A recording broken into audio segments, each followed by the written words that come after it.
Don't let your winter flight operations go slip-sliding away down a contaminated runway. From the National Business Aviation Association, this is Flight Plan. I'm Rob Finfrock with your trusted source for business aviation news. Back in 2016, the FAA implemented the Takeoff and Landing Performance Assessment to clarify reporting of runway conditions and contamination to pilots. TALPA incorporates the Runway Condition Matrix, or RCAM, which airport operators use to assign runway condition codes of between 0 and 6 for each third of the runway surface.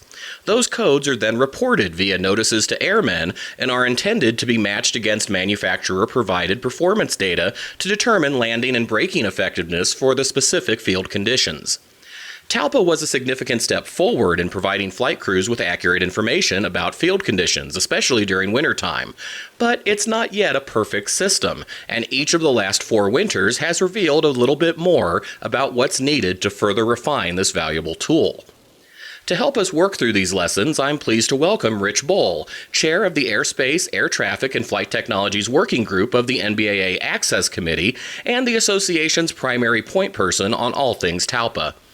Rich, we're approaching the 5th winter season with TALPA in effect. Can you tell us a bit about what has changed for business aviation flight crews versus pre-TALPA methods used to determine and report field conditions? Well, prior to the implementation of TALPA, the field condition reports could be interpreted several different ways by the airport that was doing the assessment on the runway conditions. They could be assessed differently by the flight manual material provided.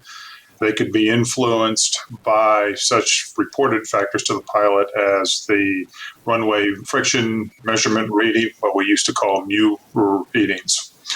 All of this kind of put a lot of information in front of the pilot, sometimes contradictory, sometimes varying from one airport to the next. What TALPA has tried to do, first of all, is to standardize the types of runway contamination in terms of the performance data that's provided for the aircraft and to the pilot, to standardize the methods for identifying and reporting the types of contamination, and assigning a code that is transferable from one airport to the next, so that whether we're flying into Beatrice, Nebraska, or to Boston Logan, if we get a runway condition code, that runway condition code along that runway should mean the same thing. Now, this is an evolving process. What changes are on the horizon for TALPA in the U.S. and for similar reporting standards overseas? Well, in the United States, last year, the release of the SAFO 19001, we expanded TALPA beyond Part 25 transport category airplanes into Part 23 category aircraft. Those airplanes that are not transport category, the FAA is now encouraging those operators to begin applying TALPA as well, and the guidance material pulls them in as well. The biggest thing on the horizon is the global reporting format that ICAO is going to implement. The global reporting format essentially mirrors the U.S. TALPA Runway Condition Assessment Matrix, or RCAM, and the runway condition codes. And it was supposed to go in effect November 5th of this year. Like so many things, it's been affected by COVID. So ICAO has delayed its implementation until August of next year. Going along with that, the European EASA regulatory authority is moving to make the global reporting format mandatory and legally binding on operations in Europe.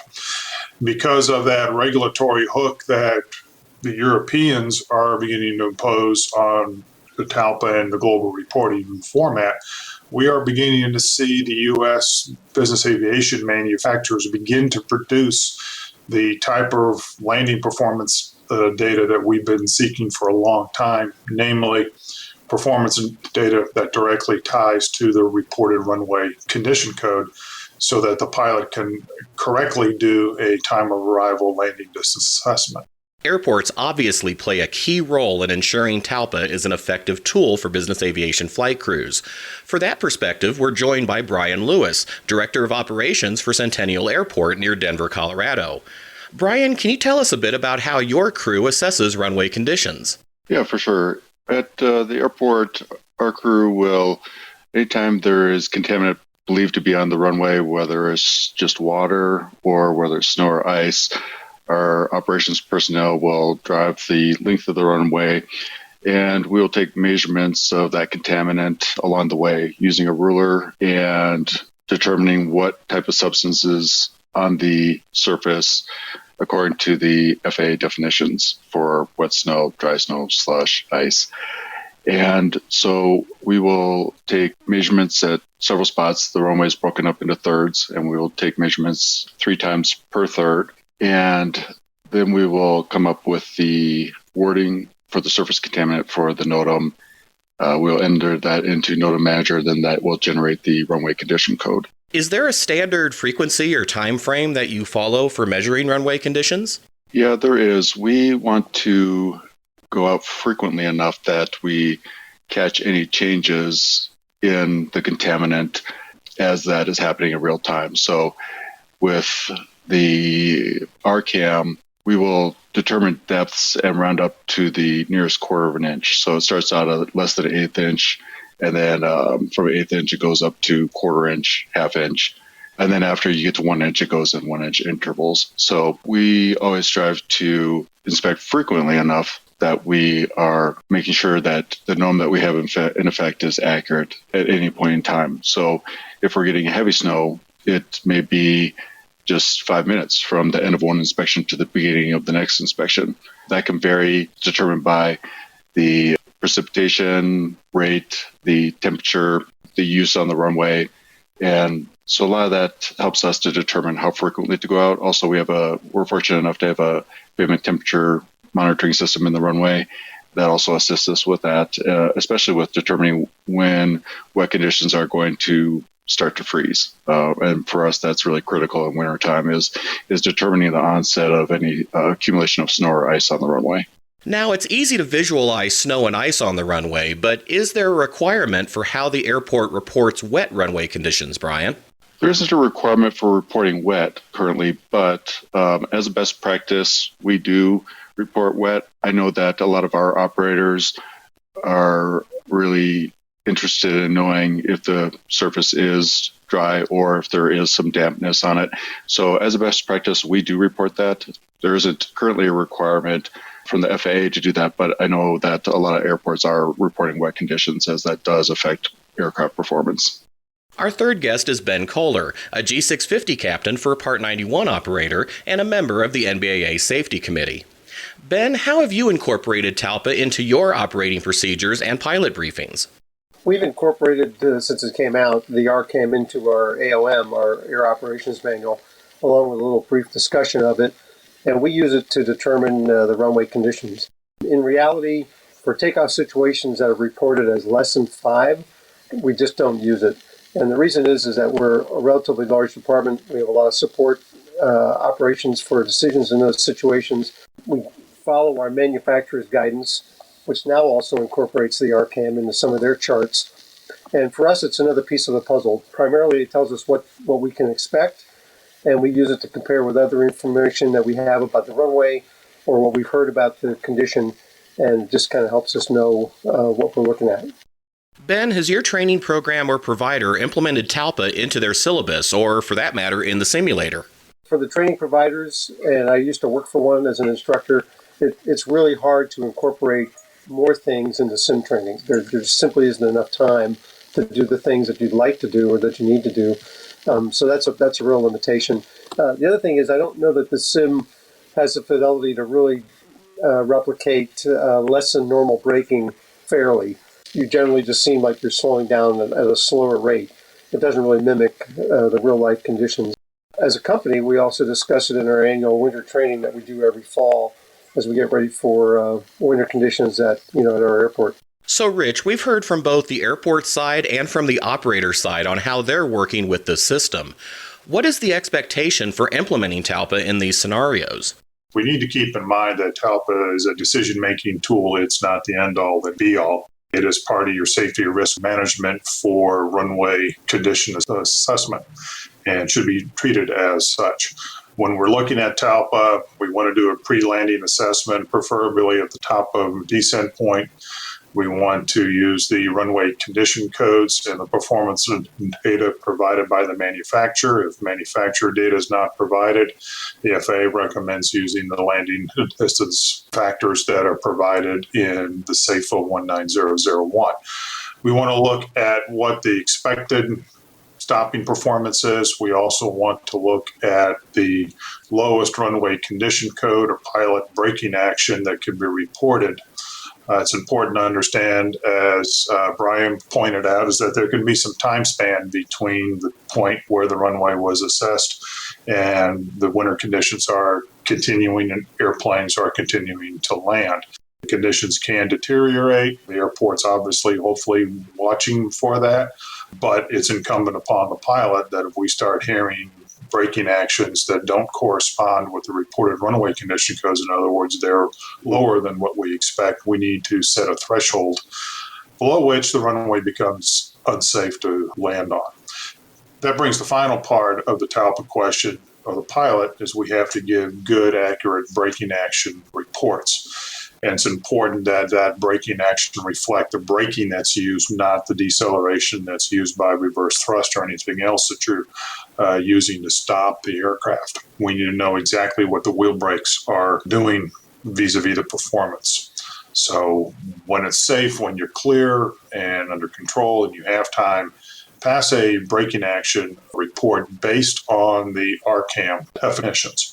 That helps not only other pilots that are flying the approach, but the airport operator, because the airport operator starts receiving braking action reports that are lower than the reported runway condition code. It's an indication of them that the conditions are deteriorating, and now they can go out and take further action to treat the runway.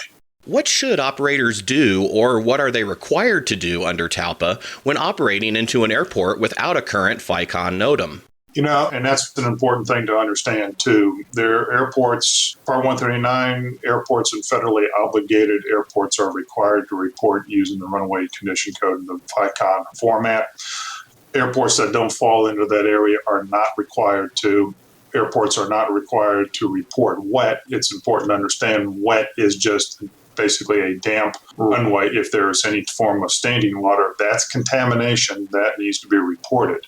It's also important to understand that the airport operators are not always 24/7. And it's important in the wintertime to check the chart supplement and find out when conditions are not reported. If the chart supplement says that conditions are not reported from 6 p.m. local time to 6 a.m., there's not going to be a FICON NOTAM issue. So if you're operating within that time frame and a winter event is occurring or you have rain, you need to take that into your consideration as well and plan accordingly. So in conclusion, let's put our heads together on ways that business aviation operators and airport personnel can work together to ensure that TALPA is working for all of us. Brian, what can pilots do to make your job a bit easier during the wintertime? Well, having a successful snow removal program is really contingent upon a partnership and teamwork between the aircraft operators, the airport operator, and the FAA tower where there is one. It's really important for us to exchange information between and have a good flow of information between all three of those entities. We rely a lot on the information that we receive, as Richard mentioned earlier, from the aircraft operators. Within TALPA and within the RCAM, it's a vast improvement over what the reporting system was previously. However, having said that, there's still areas where not everything that you may want to report can be reported in a NOTAM. So there are two things that come to mind because of that. One is getting timely reports from pilots as to what conditions they experienced upon landing, especially not only braking action, but there may be other things that pilots notice that maybe the airport operator doesn't notice, like maybe there's a particularly slick spot near one of the exiting connectors. Maybe there's some kind of chunks of snow on the runway left over from plowing. So there could be other conditions too that if pilots see those and report those over the radio, that could be really helpful to an airport operator. As Rich had mentioned earlier, we'll issue a NOTAM, but then if we do see a trend in braking action deteriorating in terms of braking action reports, that will be a good indicator to us to go back out, reevaluate, and retreat as necessary. Although we try to inspect as frequently as possible to catch any changes, depending on resources, that may be the case at all airports. So you may have some variance there as to how often inspections are being done. And because of that, the pilot reports can play a really critical role in that. Also, for us, and I think this is true for a lot of airports, because you can't report everything in a NOTAM. If operators do have questions or want a more detailed picture, they're always welcome to call us, the airport operator, over the phone. We can give them more information. I think that's the case at a lot of airports, and provide them with most up-to-date information we have. So we certainly welcome that as well. Rich, what would you like to see? I think it's important that we incorporate TALPA into our operations and our training. The increased availability of operational performance data hopefully we'll bring it more into the training side. I know it's hard to train a lot of things with all the requirements that we have to do in the simulator here these days, but I think there's still an opportunity to put some weather conditions out and at least have the pilots begin to brief the TALPA and brief their landing performance when they're faced with runway conditions that are worse than just wet. I would like to see the airports, particularly the smaller ones, take more interest in reporting the FICONs. We still have an issue, particularly the smaller outlying fields, getting the information. I think that's the single biggest improvement that needs to take place on the airports side. And then, of course, for those manufacturers who are not providing operational landing data that works with the TALPA, we'd like to see that happen here as well. We understand that that's not going to happen for the older airplanes, but we're looking for it in the newer in-production planes. Rob, if I could, I'd just like to touch upon what Rich just said.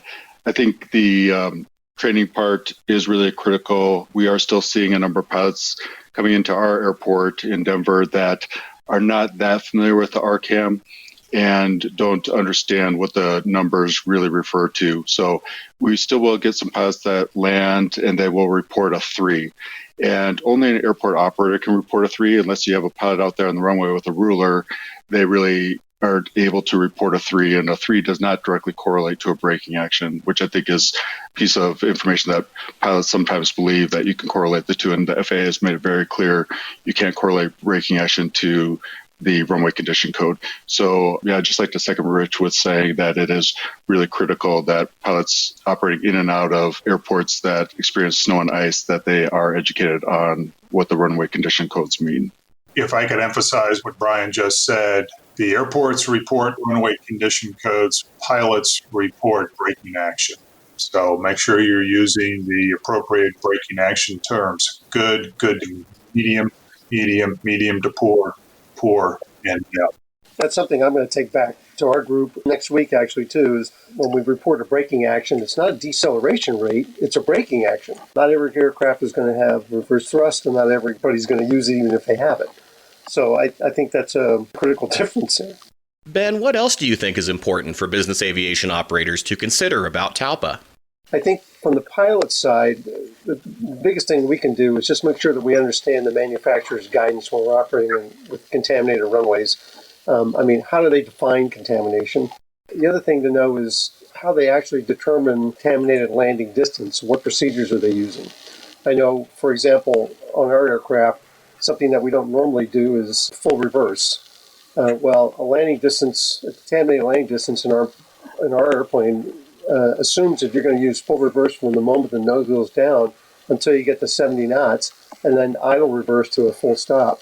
That's just something that we don't normally do, so you can get into trouble there. You need to understand if there's a maximum recommended crosswind for any conditions that you have, and then usually there's some additional limitations for operating on contaminated runways. In our case, we have to use full flaps. We have to have the anti-skid operable. We have to have reverse thrust at least available on one engine. We got to use the max auto brakes. And if we're using the HUD, if you're going to use the HUD all the way down to a landing, because that gives you a flare that allows for a smoother touchdown than you want with a contaminated runway, we actually have to add 1,800 to 2,200 feet to our landing distance. That's a lot. So, we need to be aware of all those specific conditions required for those situations. And again, if you get yourself caught, the only way to get yourself out of a crack really is to be planning ahead. I've had a situation in the past when I was a little bit younger that surprised me. Approaching an airport on a clear winter day, a couple of snow squalls in the area. Along the radar downwind, snow squall went over the field and covered a dry runway with 2 inches of snow.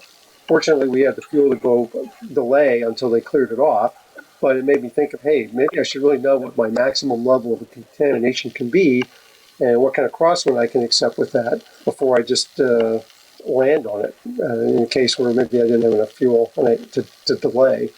And just be proficient with using the FMS or your performance calculator, if that's approved for computing your landing distance.